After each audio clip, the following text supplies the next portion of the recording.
नमस्कार मित्रों, मैं उमेश कुमार शर्मा। आप देख रहे हैं एचएन मीडिया। मैं इस समय पहुंचा हूं बड़ा गांव में, जहां पर एक भागवत कथा का जो है प्रसंग चल रहा है। तो प्रसंग करने वाले जो कथा व्यास है, उनकी उम्र की अगर बात की जाए तो केवल 14 वर्ष की उम्र है और नाम है सुरभि मिश्रा। वो हमारे साथ में मौजूद है, उनसे बात करना चाहेंगे और नाम पता पूछना चाहेंगे और ये भी पूछना चाहेंगे कि यहाँ पर जो है कनेरी बाबा के स्थान पर आपने कौन सा प्रसंग जो है रात्रि कालीन बेला में आपने सुनाया था। अब हम बात करते हैं, सबसे पहले हम नाम पता पूछना चाहेंगे। हाँ, सबसे पहले आपका क्या नाम है, क्या पता? आइए सभी मित्रों को राधे कृष्णा। मिश्रा की तरफ से मेरा गांव पड़ता है मोमदी, जिला लखीमपुर खीरी, गोकर्ण स्टाफ बगनापुर। वहाँ की मेरी जन्मभूमि में मेरा नाम है कथा व्यास सुरभि मिश्रा। इस समय में साप्ताहिक दिवसीय ये प्रज्ञा महापुराण प्रोग्राम मेरा चल रहा है कनेरी बाबा के स्थान पर बड़ा गांव क्षेत्र पुआया में। कल मैंने रात्रिकालीन की बेला में सभी भक्तगणों को बड़ी ही सुंदर श्रीमद् भागवत के अंतर्गत प्रज्ञा महापुराण के अंतर्गत भक्तगणों को बड़ी ही सुंदर गाथा का रसास्वादन कराया। कल की रात्रिकालीन की बेला में पावन प्रसंग सुदामा चरित्र जी का चला, क्योंकि इस संसार में देखिएगा वक्ताओं का प्रवक्ताओं का भाव अलग अलग है। लोग बतलाते हैं, कहते हैं कि सुदामा जी ने भगवान कृष्ण से कपट किया तो दरिद्र हो गए, द्वारिकावासी भगवान हो गए और सुदामा जी दरिद्र हो गए। यहाँ पर ये वर्णन आता है, कभी वर्णन अपनी अपनी भाव के साथ में करते हैं। यहाँ पर मेरे हिसाब से वर्णन आता है वेदों के अनुसार कि भगवान कृष्ण से सुदामा जी ने कपट को नहीं किया, चुरा करके चने इसलिए खाए क्योंकि जो तने सुदामा के पास थे कृष्ण को पता नहीं था, सुदामा को पता था, मालूम था। तो सुदामा के पास जो तने थे वो श्रापित तने थे। तो श्राप कैसे लगा था? एक बूढ़ी माता जी दिन भर खेतों में जब काम किया, कुछ तने मिले, वो लेकर के यहाँ अपने घर में रख दिया। एक दिन रात में उनके यहाँ चोर आ गए। जब चोरों ने उस पोटली को बंधे हुए देखा, रखे देखा, चोरों ने मन में विचार किया किस लगता है इस पोटली में धन है। चोरों ने पोटली को उठाया, लेकर के चले गए। चलते चलते संदीपन गुरु के दरवाजे पहुंचे और जब तक आंधी तूफान आ गया वो पोटली वहीं पर छूट गई। इधर मैया ने जब जा करके देखा चने नहीं है, तो उसी प्रकार माँ ने श्राप दे दिया, जाओ इस चने को जो भी खाएगा, मैंने इतनी मेहनत की, वो दरिद्र हो जाएगा। इसीलिए महाराज भगवान कृष्ण से सुदामा जी ने कपट नहीं किया, कोई छल नहीं किया। मन में विचार किया आज मेरा कृष्ण ये चने को चावेगा तो वो दरिद्र हो जाएगा, और क्योंकि मैं इन्हें ही चाव लेता हूँ, इसलिए सुदामा जी ने उन चने को चाव लिए।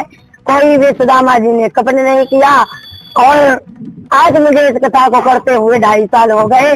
मुझे खुद नहीं पता है कि भगवान की कृपा है मुझ पर, कितनी भगवान की कृपा है, ये कैसे क्या हो गया मेरे मन में, इतनी भगवान के प्रति भक्ति जागृत हो गई। और मेरे परम पूज्य पिताजी का और माता जी का जो मन में विचार था कि मेरा भी कोई बालक, कोई भी संतान इस भक्ति के लाइन में, कथा के लाइन में आए, तो उनकी मैंने जब भाव को देखा तो मैंने उस भाव को देख करके सुन करके मेरे मन में जागृत प्राप्त हुई कि मैं भी 14 वर्ष की उम्र में जो आपने कथा करनी प्रारंभ कर दी है, लोगों को प्रवचन सुनाने शुरू कर दिए हैं, कैसे क्या मन में विचार आया और आपका गुरु कौन था? मेरा गुरु देखिएगा, मैंने तो भी कोई पुरुष नहीं बनाया है। मैंने जब माँ के हृदय में तुलना देखी कि माँ को बड़ा ही कथा से प्रेम है, तो मैंने हृदय में ठान लिया कि जो माता पिता को बच्चा को कहना चाहिए, सीख माननी चाहिए। यदि माता पिता के हृदय में जो भी भाव उत्पन्न हो, संतान को बड़ा होकर के माता पिता की बात को मान करके और वही कार्य को करना चाहिए, क्योंकि इतना जब माता पिता पढ़ाई लिखाई में परिश्रम करते हैं तो उनकी भावनाओं को समझ करके वही मार्ग पर चलना चाहिए। कथा करते हुए आपको कितना समय हो गया है? कथा करते हुए में ज्यादा दिन नहीं, हमें सिर्फ 2-2.5 साल हुए हैं। सर्वप्रथम कथा जो है आपने कहाँ सुनाई थी? सर्वप्रथम मैंने कथा मेरे गांव के पड़ोस में गांव पड़ता है तेंदुआ गांव में, वहां पर एक बार कथा हो रही थी। तो वहां पर मेरे पिताजी के व्यवहारी थे, उन्होंने कहा कि अपनी बिटिया को लेकर के आओ और एक दो भजन सुनाए। जब मैं वहां पर गई तो मैंने वहां पर जा करके पहले तो संकीर्तन करवाया और पहले जा करके मैंने बड़ी ही सुंदर राम वनवास की कथा को सुनाया।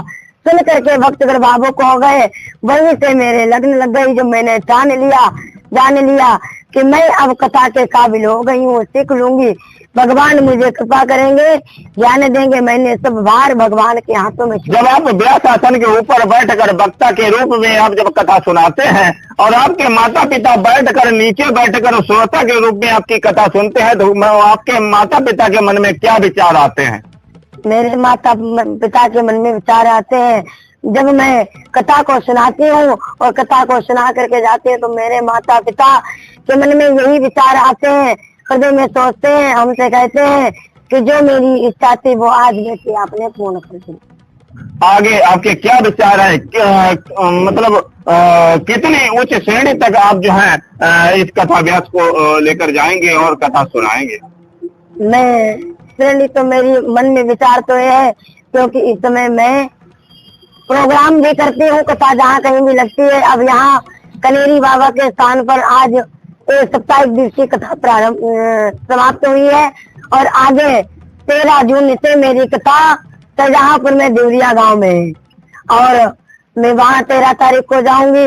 आगे मेरा विचार है कि अभी तो मैं पढ़ाई भी करती हूँ और कथा भी करती हूँ, आगे मेरा विचार है कि भक्ति लाइन में धीरे धीरे वक्ता प्रवक्ता। बात की जाए पढ़ाई में, तो आपने जो है शिक्षा में जो है क्या कर लिया है? शिक्षा में मैंने पहले तो जब बचपना था मेरा, तो पहले मैंने शिक्षा ग्रहण की अपने मेरे गांव में स्कूल है उच्च प्राथमिक विद्यालय भगनापुर, 5 तक शिक्षा उसी में ग्रहण की और 5 के बाद मेरे गांव के पड़ोस में दूसरा गांव है जिसका नाम है बुजारी, उच्च प्राथमिक विद्यालय बुजारी, 5 से 8 तक शिक्षा ग्रहण उसमें की और 8 से फिर 10 तक इंटर हाई स्कूल तक मैंने शिक्षा ग्रहण की है। जो मोहम्मदी खीरी में स्कूल है, कॉलेज है, उसका नाम है स्वामी रामा आश्रम इंटर कॉलेज, बस स्टैंड के पास में। अब हमारे दर्शकों से आप क्या कुछ कहना चाहेंगे? दर्शकों से यही करना चाहते हैं कि सभी भक्तगण जो भी इस मेरे YouTube चैनल को देख रहे हैं, सभी से यही मेरा कहना है कि आप सभी इसी प्रकार अपना आशीर्वाद बनाए रखें और कथा के कराने के लिए हमारे दादाजी से संपर्क करें और अपना आशीर्वाद बनाए रखें। भगवान से यही कामना है कि जैसे ही मैंने अभी तक कोई गुरु नहीं बनाया है, आपने जैसे ही सरस्वती माता मुझ पर कृपा दृष्टि की है, इसी प्रकार जीवन भर मुझ पर कृपा बनाए रखें। ठीक, बन गया।